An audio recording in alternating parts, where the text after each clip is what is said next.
నమస్తే రమగారు. నమస్తే జయ. రమగారు, విక్రమ బేతాల కథలు చెప్పి చాలా రోజులు అవుతుందండి. పట్టుబదలని విక్రమార్కుడు మళ్ళీ శ్మశానం లోపలికి నడిచాడు, చెట్టెక్కాడు, కళేబరాన్ని భుజం మీద వేసుకున్నాడు. దాన్ని ఆవహించి ఉన్నటువంటి బేతాళుడితో సహా బయటికి నడవడం మొదలుపెట్టాడు.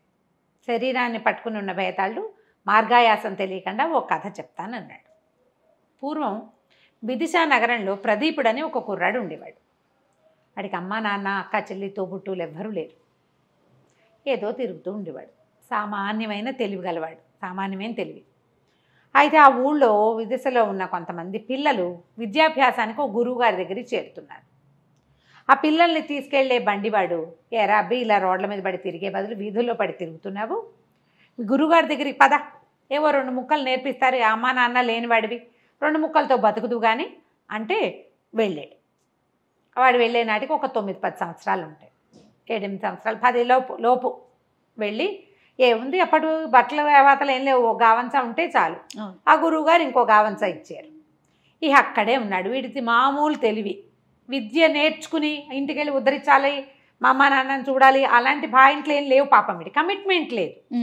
జనరల్గా ఒక పిల్లల్ని పంపేటప్పుడు అమ్మా నాన్న బుద్ధులు చెప్పి పంపిస్తారు, జాగ్రత్తగా చదవాలి, 10 ఏళ్ల లోపల వచ్చేయాలి, నువ్వు వచ్చి అక్కకి పెళ్లి చేయాలి, చెల్లిని ఉద్ధరించాలి, నాన్నకు అదేదో చేయాలి, సంసారాన్ని ఉద్ధరించాలి, వంశానికి పేరు నిలబెట్టాలి, ఎన్ని చెప్తాం, మనమే చెప్తాం. రోజు బళ్ళ పంపించేటప్పుడు ఒక మాటలు చెప్తూ ఉంటాం అలవాటుగా.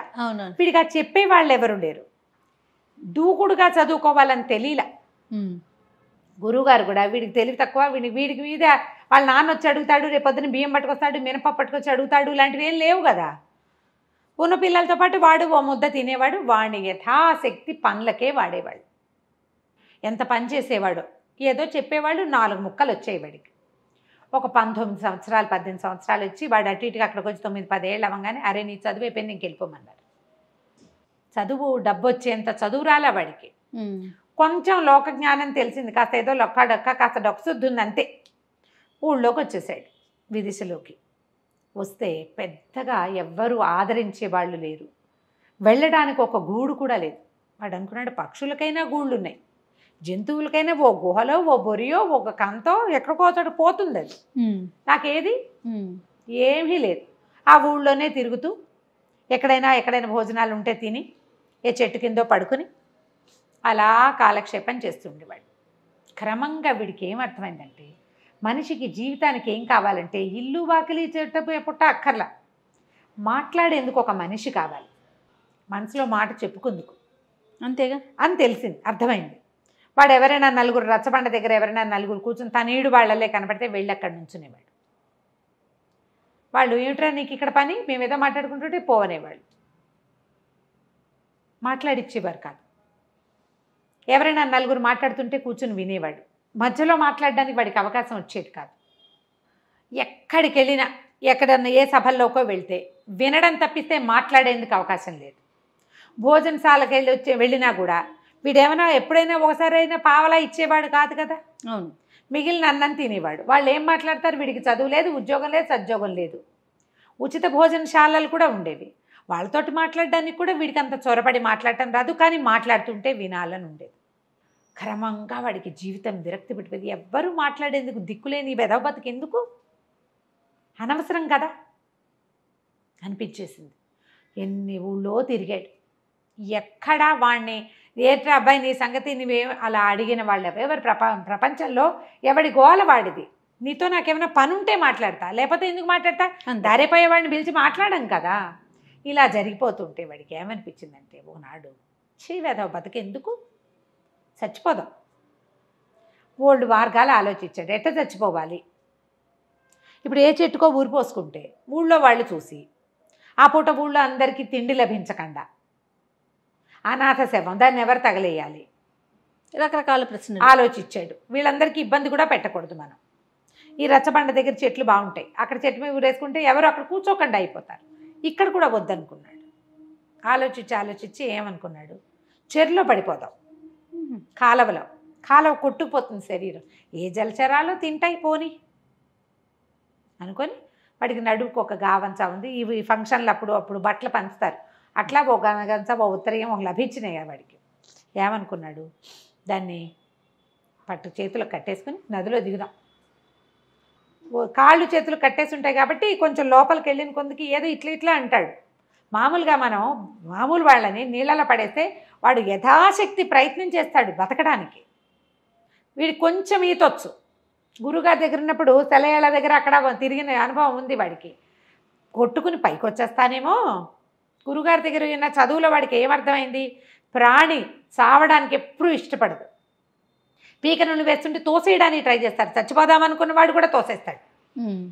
కాళ్ళు కొట్టుకుంటే శరీరం ఒప్పుకోదు, చావుకి రెడీ అవ్వదు. కాబట్టి మనం ఏం చేయాలి? ఈ నీళ్ళల్లోకి కాళ్ళు చేతులు కట్టుకుందామని అనుకుంటాం. చేతులు కొద్దులేపోని కాళ్ళకు కట్టుకుందామని కాళ్ళకు కట్టుకుని నీటిలో దిగాడు. దిగి లోతుకి వెళ్తూ ఉండగా తనకి 2 బారాల దూరంలో ఒక కుర్రాడెవడో కొట్టుకుపోతూ సతమతం అయిపోతున్నాడు. రక్షించమంటున్నాడు, మునకలేసేస్తున్నాడు. దాంతో వీడికి అయ్యో వాడెవడో, నేను కావాలని చచ్చిపోతున్నా, వీడెవడో ఒట్టిగా ఇదిగా కొట్టుకుపోతున్నాడు, వాడెక్కడో పైనుంచి కొట్టుకొస్తున్నట్టుగా ఉన్నాడు. వీడు ఆగ మేఘాల మీద ఈ కాలికి చేతులు కట్టుకోలే, ఇంకా కాళ్ళకి కట్టుకున్నాడు. ఆ కాలుది ఎట్లా కొట్లా తొక్కి తొక్కి తొక్కి దాన్ని ఊడ తీసుకుని ఆ పరిగెడుతున్న ఆ నీళ్ళలో కొట్టుకుపోతున్న వాడి వెనకాల పడ్డాడు. వాడు ఇంచుమించుగా వీడంతా పొడుగు ఉండి పుష్టిగా ఉన్నాడు. వీడికి ఆహారం అప్పుడప్పుడు దొరికి బక్కవాడు. వీడు ఆ పడిపోయి నీళ్ళలో పడి ఉన్నవాడు మంచి దృఢమైన వాడు, బలాఢ్యుడు. వాడిని నది మధ్యలోంచి ఒడ్డుకి ఈడ్చుకొచ్చేసరికి ప్రాణాలు కడబట్టిపోయినాయి. వాడి వల్ల కాల, కానీ వదిలే బుద్ధి కాల. నా వల్లే కావట్లేదు, చచ్చిపోతానంతే అర్థమవుతోంది. వీడిని వదిలేస్తే వాడు పోతాడు, నేను పోతా. కానీ వాడు ప్రాణాల కోసం కొట్టుకుంటున్నాడని అర్థమయ్యారు రెండో వాడు. వాడిని ఈడ్చుకొచ్చేసాడు. ఈ నది వెంబడి కొంతమంది పరిగెత్తుకుంటూ వస్తున్నారు, సైనికులు లాంటి వాళ్ళు. చిన్నబాబు చిన్నబాబు అని అరుస్తూ. ఎప్పుడైతే ఈ కుర్రాడు, ఈ మన ప్రదీపుడు ఈ కుర్రాడిని పట్టేసుకున్నాడు, ఆ రెండో వాడిని పట్టుకున్నాడో, లాక్కొస్తున్నాడో, పైగా ఏంటంటే ఎక్కడ కనపడితే అక్కడే లాక్కొచ్చేయలేరు, ఇంకా ముందుకు ఓ పక్కకు కొట్టుకుంటూ వెళ్ళాలి కదా ఈదుకుంటూ. అక్కడ దాకా వాళ్ళంతా పరిగెత్తుకొచ్చారు. ఇతను ఒడ్డు మీదకి వచ్చి ఆయన అక్కడ బారేసి ఇట్లా చొప్పకట్టలో పడిపోయాడు. పడిపోయేసరికల్లా వాళ్ళు చిన్నబాబు చిన్నబాబు చిన్నబాబు అని తీసుకొచ్చిన వాడిని వదిలిపెట్టేశారు. ఆ కుర్రాన్ని పట్టుకున్నారు వాళ్ళు. నీళ్లు కక్కిచ్చారు. ఊపిరాడుతోందో లేదో చూస్తున్నారు. ఎవరో వైద్యుని కేకేసుకొస్తానని ఓ ఇద్దరు పరిగెత్తారు. ఇతను మెల్లిగా ఈ ప్రదీపుడు కాస్త ఓపిక వచ్చాక నిదానంగా లేచి బయలుదేరి వెళ్ళాడు అక్కడి నుంచి. లెక్క ప్రకారం ఏమిటి, అతను చచ్చిపోవాలి, ప్లాన్ అది కదా. కానీ ఇప్పుడు నీళ్ళల్లోకి వెళ్ళబుద్ది కాదు. నిజానికి అంత నీరసం మీద వాడు మళ్ళీ లోపలికి వెళ్తే ఏమిటి, తనకంటే బరువు ఉన్న ఒకడిని నది మధ్యలో ఇంచి లాక్కొచ్చి 10 బారల పైన గ్యాప్ లాక్కొచ్చాడు. ఆ నీరసానికి నదిలోకి వెళ్తే ఈసారి వాడికి ఈదే సత్తు లేదు, గ్యారెంటీగా చచ్చిపోతాడు. కానీ ఏం చేయలే, మెల్లిగా బయటకు వచ్చాడు. కాళ్ళు ఈడ్చుకుంటూ పోయి చెట్టు కింద పడుకున్నాడు. కాస్త ఓపుకొచ్చాక సాయంకాలం అయింది. ఆ దూరంగా ఒక దేవళం ఉంది, దాంట్లో సాయంకాలం గంటలు కొట్టాక ప్రసాదం పెడతారు. వీడు ప్రసాదం కోసం కాళ్ళు ఈడ్చుకుంటూ పోయి ఆ గుళ్ళో బయట కూర్చున్నప్పుడు అతను కనపడ్డారు చాలామంది. సంపన్న గృహస్థు ఒక ఆయన, నేను భార్య, ఒక 12-14 ఏళ్ల పిల్లవుతి, ఒక 10 ఏళ్ల పిల్లవుతి, ఇంకో 3 ఏళ్ల వాళ్ళు, 5 ఏళ్ల వాళ్ళు, వీళ్ళు కాకుండా పనివాళ్ళు, బుట్టలతోటి పలహారాలు, ప్రసాదం బాగా దొరుకుతుంది, పళ్ళు గిళ్ళు పువ్వులు తెస్తున్నారు. అంతా లోపలికి వెళ్ళారు సందడిగా. వాళ్ళకేసి చూస్తున్నాడు. నాకు ఇలా కుటుంబం లేదే, ఇది వరకు వాడికి చాలా అనిపించేది. ఇప్పుడు వాళ్ళకేసే అలా చూస్తూ ఉండిపోయాడు. వాళ్ళు లోపలికి వెళ్ళారు. లోపల పూజ చేయించారు. పూజ చేయించి మన అర్చకుడు ఉంటాడు కదా, అర్చకుడితో చెప్పాడు, ఇవాళ భగవంతుడి దయ వల్ల మా చిన్నబాబు రక్షించబడ్డాడు. లేకపోతే ఇంకా కాసేపు ప్రవాహం సముద్రం వైపు గనక వెళ్ళిపోయి ఉంటే పిల్లాడు కూడా దొరికేవాడు కాదు. ప్రాణాలు కడపట్టినాయి కానీ ప్రాణాలతోటే దొరికాడు. ఎవడో మహానుభావుడు పిల్లవాడిని సేవ్ చేశాడు. అందుకని ఈ రోజున అబ్బాయి పుట్టినరోజుగా భావించి వాడు బతికొచ్చాడు కాబట్టి ఇదంతా భోగం చేయిస్తున్నాము అని ఎన్నో లడ్లు, ఎన్నో స్వీట్లు, ఎన్ని రకాలో దేవాలయానికి 1 ఎకరం పొలం రాసిస్తున్నానని చెప్పాడు తండ్రి. ఇంతలో పని వాళ్ళు బయటికి లోపలికి తిరిగి ఒక కుర్రాడు ఒకడు పరిగెత్తుకొచ్చి పొద్దున్న చిన్నబాబుని రక్షించినలా ఒక అతను కనపడ్డాడు కదా, అలాంటి వాడే ఒకడు వాకిట్లో కూర్చుని ఉన్నాడు. సేమ్ అలాగే పోలికలో కనపడుతున్నాడు. అతను అవునో కాదో తెలియదు. ఆ పెద్ద ఆయన భార్య గబగబా బయటికి వచ్చారు. బాబు ఎవరినైనా నువ్వు పేరేమిటి, నువ్వు ఎక్కడ చదువుకున్నావు, ఎవరి పిల్లవాడివి అని అడిగారు. ఎవరు లేరండి, నేను ఫలానా గురుగారి దగ్గర చదువుకున్నా, నా పేరు ప్రదీపుడు, మాది విదిశానగరం అంటే, బాబు నువ్వు పొద్దున్న ఎవరినైనా రక్షించావంటే, అవునండి నదిలో పిల్లవాడు ఒక కుర్రాడు పడిపోతే నేను పట్టుకున్నాను, కానీ ఆయన వచ్చి కాళ్ళు పట్టుకున్నాడు. ఆయన ఏమగన్నదో, నీ వల్ల మా పిల్లవాడు బతికాడు, 25 ఏళ్ళు చేతికి అందొచ్చిన కొడుకు నదిలో గుర్రమించి నదిలో పడిపోయాడు. అతనికి ఈద రాదు. వాళ్ళు వెంటనే గబగబా లడ్డూలు ప్రసాదాలు అన్నీ పెట్టి ఇక ప్రదీపుని తీసుకెళ్ళిపోయాడు. ఇంటికి తీసుకెళ్ళి మా అబ్బాయి చాలా ఏడిచేస్తున్నాడు మధ్యాహ్నం నుంచి. నన్ను బతికిచ్చి వాడు ఎవడో చచ్చిపోయాడేమోనని భయపడుతున్నాడు. నువ్వేమయ్యావో మా పాలేళ్ళేమో పని వాళ్ళు చూడలేదు సైనికులు. మధ్యాహ్నం నుంచి మా అబ్బాయి అన్నం కూడా తింటలేదు. ఏదో కాస్త ద్రవం పుచ్చుకున్నాడు. నన్ను రక్షించిన వాడు బతుకున్నాడో లేదో కనుక్కోండి, లేకపోతే వాడి బతుకు నేను బతకాల్సి వస్తుందని ఏడుస్తున్నాడు అని తీసుకుపోయారు. ఆ అబ్బాయి కావలిచ్చుకున్నాడు, నీ వల్ల నేను బతుకున్నాను అని చెప్పి మాతోటే ఉండు అని ఉంచుకున్నారు. 6 నెలల తర్వాత వాళ్ళ పెద్ద అమ్మాయిని ఇచ్చి పెళ్లి చేశారు. ఆ కుటుంబం ఇతని కుటుంబం అయిపోయింది. ఈ కథ చెప్పాడు భేతాళుడు. చెప్పి, రాజా మార్గాయాసం తెలియకుండా కథ విన్నావు కదా, చచ్చిపోదామనుకున్న ప్రదీపుడు ఎందుకు మళ్ళీ రెండో అవకాశాన్ని వినియోగించుకోలేదు? ఆ కుర్రాన్ని తెచ్చి బయటపడేశాడు. పోయి నదీ ప్రవేశం చేయొచ్చుగా, పుసుకుని పోయేవాడు అంత నీరసం మీద. ఎందుకు చేయలేదు అంటే రాజు చెప్పాడు, తన జీవితానికి ఏ ఉపయోగము లేదనుకున్నాడు ప్రదీపుడు. కానీ తను ఒక ప్రాణాన్ని రక్షించేసరికల్లా ఎవరినైనా రక్షించడానికి ఏ బంధము అక్కర్లేదు, బతికి ఉండడానికి బంధమే అవసరం లేదని అర్థమైంది.